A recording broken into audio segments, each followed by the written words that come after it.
অঙ্ক তো অনেক রকম দেখেছো, আজকে দেখো অঙ্কের কালা জাদু ট্রিক। দেখো, এই যে অঙ্ক এসএসসি জিডিতে এসেছিল, এই অঙ্ক তোমাকে যদি এখন করতে দেয় মানুষ শুয়ে পড়বে।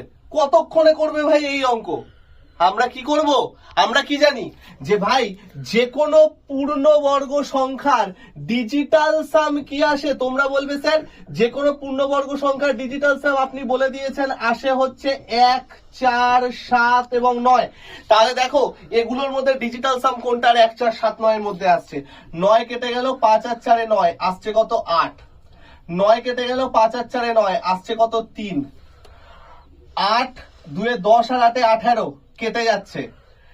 5 7 12 আর 6 18 কেটে যাচ্ছে। 0 মানে আমার ডিজিটাল সাম কত? 9। 4 আর 2 এ 6, 6 4 এ 10, 5 এ 15, 3 এ 18, এখানে আমার চলে আসছে কত? 1। তাহলে আমাকে বলেছে কোনটা পূর্ণবর্গ সংখ্যা হবে বা কোনগুলো পূর্ণবর্গ সংখ্যা হবে। অ্যান্সার আমার কি হবে? সি এবং ডি বোথ আর কারেক্ট। তাহলে যখনই এরকম টাইপের কোনো অঙ্ক আসবে আমরা কিভাবে করব? ডিজিটাল সাম বার করব। টাটা।